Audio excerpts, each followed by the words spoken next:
and Prince Harry is going to be the keynote speaker at a political affairs conference in Canada. Organisers of the event said Harry will bring a powerful message of service and leadership. Kinsey, are they kidding? Again, another one who walked away from his duty to be a full-time celebrity.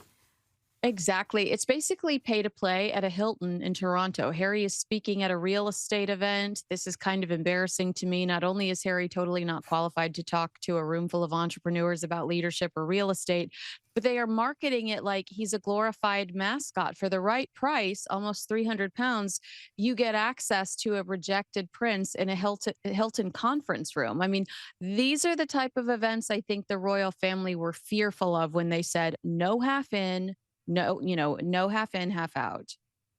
Now, Kinsey, we finally have an explanation as to why Wicked co-stars Ariana Grande and Cynthia Erivo keep touching each other, seem to be obsessed with each other. Ariana appeared on Amy Poehler's Good Hang podcast, and here's the explanation.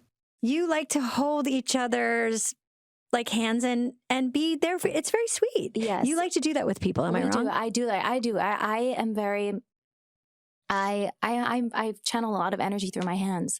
Yeah. And so I'm always holding a hand. I'm always like squeezing a something.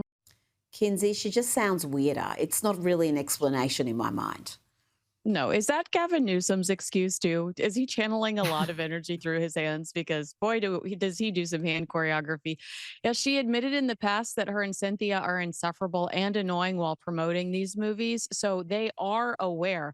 But I think you and I were really dying over the finger holding. Remember last junket where she was like holding Cynthia's finger? It's the obnoxious conversations. It's the holding space. It totally distracts from the movie and makes us uninterested in seeing it. I think these two are just too much. They are, and Ariana seems to be loving Hollywood, though. She appears to be making the switch from pop star to actress, revealing her 2026 Eternal Sunshine tour will be her last hurrah. That's a big statement to be making this early in her career. I know, but doesn't it give you like flashbacks to Cher? Remember how Cher kept announcing that it was her final tour and it never was? Ariana never gives us specific plans for her upcoming tour, but made it clear that she thinks that this is her final run for the foreseeable future. She explained that exploring projects beyond music has helped her feel more in touch with herself, and she's clearly handsy, and with her creativity. So, I mean, go forth. Good luck. Hopefully you're not as physical with your next co-star. Or they, I mean, it's weird that two characters like this have found each other, unless it's all an elaborate act, which many people think it is, that two curious characters have found each other in these film interviews. Wow. In fact, there's too much of it. I was going to play some clips this week, and there was too many. There was too many. I was overwhelmed.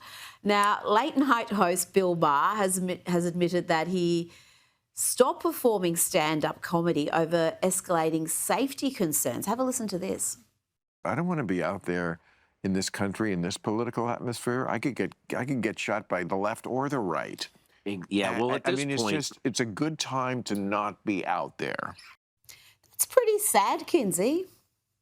It is sad. But he also said safety wasn't the only factor in his decision to step back. He admitted he grew discouraged watching other comedians draw bigger crowds. And he suggests on the show that his weekly presence on HBO's Real Time may be making his stand-up less special.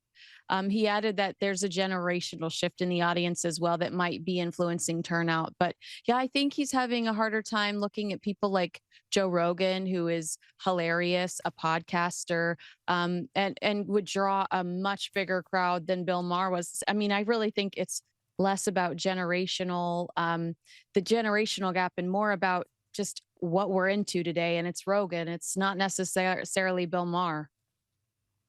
Now, quickly before you go, text messages have revealed new details about the friendship between Bill Gates and convicted pedophile Jeffrey Epstein. Epstein had written to one of Gates's apparent advisors about an opportunity to work together. But his then wife, Melinda, intervened and subsequently banned Bill Gates from contacting him. Kinsey, there was certainly a relationship there over the years. Yeah, and actually in interviews since then, Melinda has alluded to the fact that his relationship and friendship with Jeffrey Epstein was one of the reasons she wanted out of their marriage. I mean, this was a huge deal to her. She couldn't stand him. But I loved the headline that talked about Epstein's lemon-shaped penis. Let's not brush past that. We have to acknowledge that. Yes, deformed penis, just like Harvey Weinstein. So those two are Jeffrey Epstein and Harvey Weinstein. Kinsey Schofield, thank you so much for your time.